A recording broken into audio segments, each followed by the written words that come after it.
നെടുമ്പാശ്ശേരിയിൽ വീണ്ടും സ്വർണ്ണവേട്ട. 59 ലക്ഷം രൂപ വിലമതിക്കുന്ന 2.5 കിലോഗ്രാം സ്വർണവുമായി മഹാരാഷ്ട്ര സ്വദേശികളാണ് പിടിയിലായത്. 59 ലക്ഷം രൂപ വിലമതിക്കുന്ന 15 സ്വർണ്ണക്കട്ടികളുമായി മഹാരാഷ്ട്ര സ്വദേശികളായ 2 യുവാക്കളാണ് പിടിയിലായത്.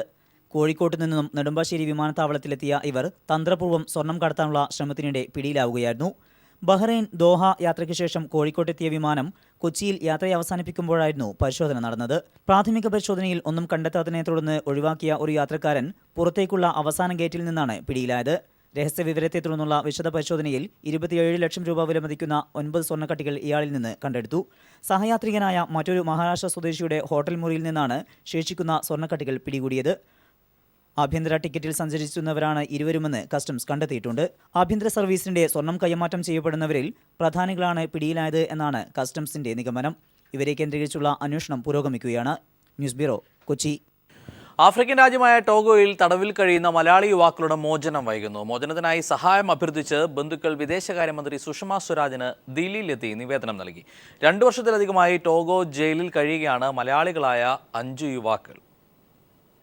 2013 ജൂൺ 22-നാണ് എറണാകുളം ജില്ലക്കാരായ നവീൻ, നിതിൻ ബാബു, തരുൺ ബാബു, ഗോഡ്വിൻ ആന്റണി, ഷാജി എന്നിവർ കപ്പൽ ജോലിക്കായി ടോഗോയിലെത്തിയത്.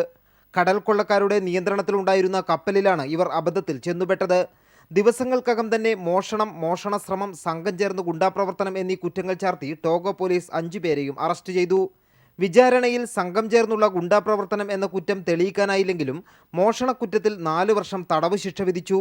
കപ്പലിലെ ചെറിയ സാധനങ്ങൾ മോഷ്ടിച്ചു എന്ന കുറ്റമാണ് ചാർത്തിയിരിക്കുന്നത്.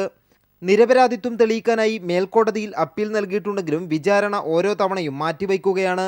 രാഷ്ട്രീയപരമായ ചില കാരണങ്ങൾ കൂടിക്കൊണ്ടാണ് ഇവരുടെ മോചനം വൈകുന്നതെന്ന് യുവാക്കളുടെ മോചനത്തിനായി പ്രവർത്തിക്കുന്ന ഡോക്ടർ നിസാർ കോച്ചേരി പറഞ്ഞു. ബേസിക് ആയിട്ടുള്ള ഒരു ക്രിമിനൽ ഇൻറ്റൻറ്റ് എസ്റ്റാബ്ലിഷ് ചെയ്യപ്പെട്ടിട്ടില്ല. അപ്പോൾ അത് ലീഗൽ ആസ്പെക്റ്റാണ്.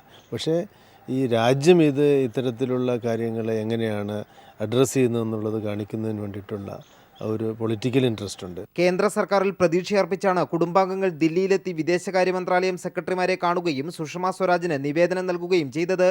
ജയിലിൽ കഴിയുന്ന നിതിൻ ബാബുവിന്റെ ഭാര്യ നിലീന, ഇനിയിപ്പോൾ നെക്സ്റ്റ് ഒരു ഓപ്ഷൻ എന്ന് പറഞ്ഞാൽ ഈ അടുത്ത വ്യാഴാഴ്ച വരുന്ന ഹിയറിംഗ് ആണ്. അതെങ്കിലും നടക്കണം. അതിലെങ്കിലും ഒരു റിലീസിന് വേണ്ടിയിട്ടാണ് ഇപ്പം നമ്മൾ ട്രൈ ചെയ്യുന്നത്. അതെങ്കിലും കിട്ടാൻ നമ്മൾ മാക്സിമം ട്രൈ ചെയ്യുന്നു. ഇന്ത്യൻ ഹൈക്കമ്മീഷണർ ടോഗോ പ്രസിഡന്റുമായി നടത്തുന്ന കൂടിക്കാഴ്ചയിൽ വിഷയം ശ്രദ്ധയിൽപ്പെടുത്തണമെന്നാണ് സുഷമ സ്വരാജിന് നൽകിയ നിവേദനത്തിൽ അഭ്യർത്ഥിച്ചിരിക്കുന്നത്. News bureau, Delhi. Islamic State അമേരിക്കയ്ക്ക് ഭീഷണിയല്ലെന്ന് ബരാക് ഒബാമ.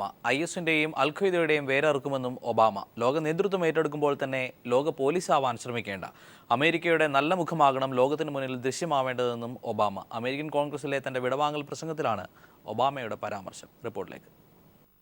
അമേരിക്ക തന്നെയാണ് ലോകത്തിലെ ഏറ്റവും ശക്തമായ രാജ്യമെന്ന് അടിവരയിട്ടുകൊണ്ടായിരുന്നു ഒബാമയുടെ പ്രസംഗം തുടങ്ങിയത്. ലോക നേതൃത്വം ഏറ്റെടുക്കുമ്പോൾ തന്നെ ലോക പോലീസാകാൻ ശ്രമിക്കേണ്ടതില്ലെന്നും അമേരിക്കയുടെ ഏറ്റവും നല്ല മുഖമാകണം ലോകത്തിന് മുന്നിലെത്തേണ്ടതെന്നും ഒബാമ പറഞ്ഞു. സിറിയയിലെ റഷ്യൻ ഇടപെടലിന്റെ പശ്ചാത്തലത്തിൽ അമേരിക്ക തന്നെയാണ് ലോകത്തിലെ ഏറ്റവും ശക്തമായ രാജ്യമെന്ന ഒബാമയുടെ പ്രസംഗം പ്രത്യേക പ്രാധാന്യമർഹിക്കുന്നതാണ്. IS ഭീകരരുടെ വേരറക്കുമെന്നും IS അമേരിക്കയ്ക്ക് ഭീഷണിയല്ലെന്നും പറഞ്ഞ ഒബാമ അമേരിക്കയുടെ സുരക്ഷിതത്വത്തിനാണ് പ്രഥമ പരിഗണനയെന്നും വ്യക്തമാക്കി. എന്തു പ്രശ്നമുണ്ടായാലും ലോകം അമേരിക്കയുടെ നിലപാടിനെയാണ് ഉറ്റുനോക്കുകയെന്നും അദ്ദേഹം ചൂണ്ടിക്കാട്ടി. പാരീസിൽ സമാപിച്ച കാലാവസ്ഥാ ഉച്ചകോടിയിൽ ഉയർന്നുവന്ന പ്രശ്നങ്ങളും ഒബാമയുടെ പ്രസംഗത്തിൽ പരാമർശവിധേയമായി. കാർബൺ നിയന്ത്രിക്കുന്നതിൽ അമേരിക്ക മറ്റു രാജ്യങ്ങളെക്കാൾ നേട്ടം കൊയ്തതായും അദ്ദേഹം പറഞ്ഞു. ഒരേ ജോലിക്ക് തുല്യവേതനം ഏർപ്പെടുത്തിയതും ഇന്റർനെറ്റ് സമത്വവുമെല്ലാം പ്രസംഗത്തിലുടനീളം പരാമർശിച്ച ഒബാമ താൻ വൈറ്റ് ഹൌസ് ഒഴിഞ്ഞാലും ജനങ്ങൾക്കൊപ്പമുണ്ടാകുമെന്ന ഉറപ്പും നൽകിയാണ് പ്രസംഗം പൂർത്തിയാക്കിയത്. International desk. കടൽക്കൊള്ളക്കേസിലെ പ്രതികളായ ഇറ്റാലിയൻ നാവികൻ മാസി മിലാനോ ലത്തോറയ്ക്ക് ഏപ്രിൽ 30 വരെ ഇറ്റലിയിൽ തുടരാൻ സുപ്രീം കോടതി അനുമതി നൽകി. അന്താരാഷ്ട്ര മധ്യസ്ഥ നടപടികൾ തീരും വരെ ഇറ്റലിയിൽ തുടരാൻ അനുവദിക്കണമെന്ന ആവശ്യം കോടതി തള്ളി. ഇന്ത്യയിൽ തിരിച്ചെത്താനുള്ള കാലാവധി നീട്ടി നൽകണമെന്ന നാവികന്റെ ആവശ്യത്തെ കേന്ദ്ര സർക്കാർ കോടതിയിൽ എതിർത്തില്ല. 2014 സെപ്റ്റംബറിലാണ് മസ്തിഷ്കാഘാതം ഉണ്ടായതിനെ തുടർന്ന് ചികിത്സയ്ക്കായി ഇറ്റലിയിലേക്ക് പോകാൻ നാവികന് സുപ്രീം കോടതി അനുമതി നൽകിയത്. ആദ്യം 4 മാസത്തെ കാലാവധിയാണ് ഇന്ത്യയിൽ തിരിച്ചെത്താനായി അനുവദിച്ചിരുന്നതെങ്കിലും പിന്നീട് പലതവണ കാലാവധി നീട്ടി നൽകി. ഇന്ത്യയിൽ തിരിച്ചെത്താനുള്ള കാലാവധി ഇന്ന് പൂർത്തിയായ സാഹചര്യത്തിലാണ് പുതിയ അപേക്ഷ നൽകിയത്. അപേക്ഷ പരിഗണിച്ച സുപ്രീം കോടതി ഏപ്രിൽ 30 വരെ ഇറ്റലിയിൽ തുടരാൻ അനുമതി നൽകി. കാലാവധി നീട്ടി നൽകണമെന്ന നാവികൻ മാസി മിലാനോ ലത്തോറയുടെ ആവശ്യത്തെ കേന്ദ്ര സർക്കാർ കോടതിയിൽ എതിർത്തില്ല. കേസ് അന്താരാഷ്ട്ര ട്രൈബ്യൂണലിൽ നടക്കുന്നതിനാൽ നാവികനെ ഇറ്റലിയിൽ തുടരാൻ അനുവദിക്കാം എന്ന നിലപാടാണ് കേന്ദ്ര സർക്കാർ സ്വീകരിച്ചത്. ഇറ്റലിയിലുള്ള നാവികനെ ഇനി ഇന്ത്യയിലേക്ക് തിരിച്ചെത്തിക്കില്ല എന്ന ഇറ്റാലിയൻ സെനറ്റർ നിക്കോളോ ലത്തോറയുടെ പ്രഖ്യാപനം പോലും സുപ്രീം കോടതിയുടെ ശ്രദ്ധയിൽപ്പെടുത്താൻ സർക്കാർ മെനക്കെട്ടില്ല.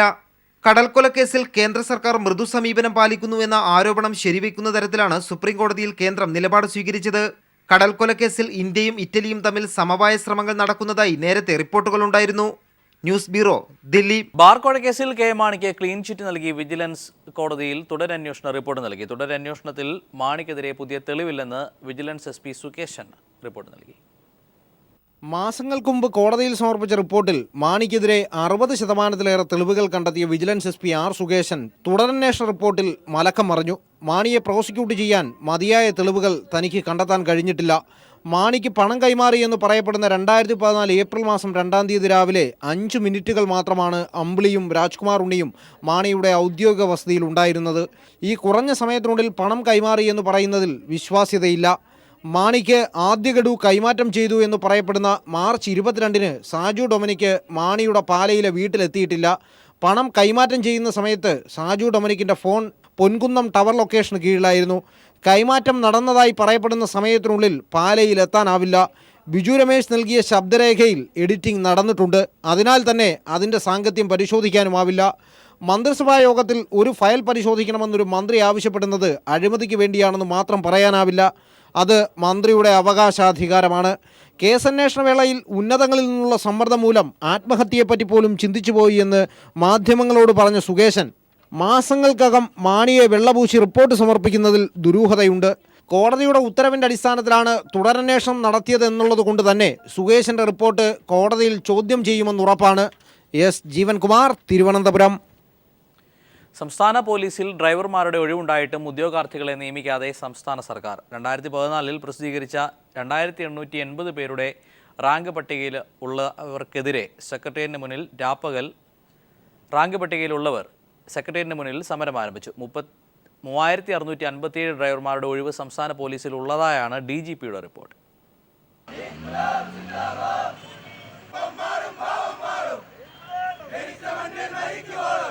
ഈ വ്യത്യസ്തമായ ഒരു സമരം ഉപജീവനത്തിനായുള്ള ഒരു ജോലിക്കായാണ്.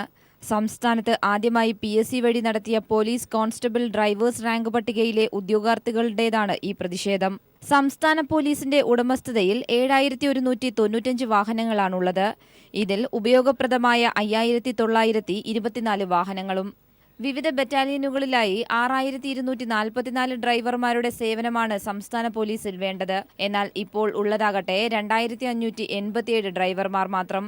അതായത് 3657 ഡ്രൈവർമാരുടെ ഒഴിവാണുള്ളത്. സംസ്ഥാന പോലീസ് മേധാവിയുടേതാണ് ഈ കണക്കുകൾ.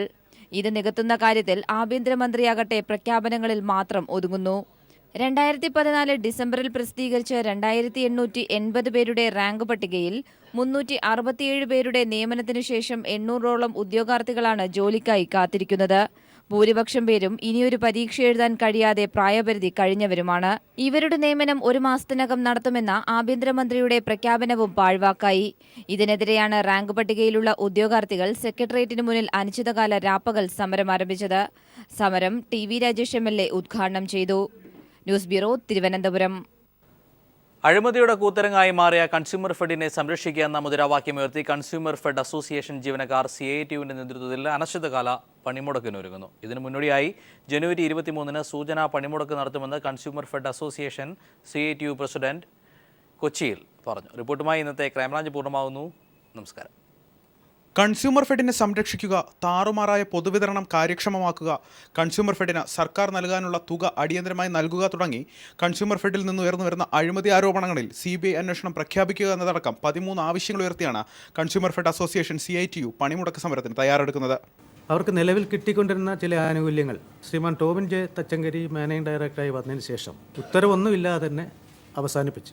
ഇതിനൊക്കെ കാരണമായി പറയുന്നത് കൺസ്യൂമർ ഫെഡിൻ്റെ കടമാണ്. 1100 കോടി രൂപ ബാധ്യതയുണ്ട്. ഇപ്പോൾ അത് ജീവനക്കാരുണ്ടാക്കിയിട്ടുള്ളതല്ല, മാനേജ്മെൻറ്റിൻ്റെയൊക്കെ ചില നടപടികളും തീരുമാനങ്ങളുടെ അടിസ്ഥാനത്തിൽ വന്നുചേർന്നിട്ടുള്ള ബാധ്യതയാണ്. അതിന് ജീവനക്കാരുടെ ആനുകൂല്യങ്ങൾ വെട്ടിക്കുറയ്ക്കുക, കവർന്നെടുക്കുക എന്നുള്ള സമീപനമാണ് സ്വീകരിച്ചു വരുന്നത്. മദ്യശാലകൾ കുറച്ച് മദ്യ ഉപഭോഗം കുറയ്ക്കുമെന്ന് പറയുന്ന സർക്കാർ അവശ്യ സാധനങ്ങളുടെ വിതരണം മുഴുവൻ തകർത്ത് കൺസ്യൂമർ ഫെഡിനെ മദ്യവ്യാപാരത്തിന് വേണ്ടി മാത്രമുള്ള കേന്ദ്രമാക്കി മാറ്റുകയാണ്. ദിവസവേതനക്കാരുടെ ESIയും PFും പുനഃസ്ഥാപിക്കുക, താൽക്കാലിക ജീവനക്കാരുടെ തൊഴിൽ സുരക്ഷിതത്വം ഉറപ്പാക്കുക, അടിസ്ഥാന വേതനം 500 രൂപയാക്കുക തുടങ്ങിയ ആവശ്യങ്ങളും CITU ഉയർത്തുന്നുണ്ട്. അനിശ്ചിതകാല പണിമുടക്ക് സമരത്തിന് മുന്നോടിയായി ജനുവരി 23-ന് സൂചനാ പണിമുടക്ക് നടത്തുമെന്ന് consumer fed association CITU president advocate VP Sasheendran പറഞ്ഞു.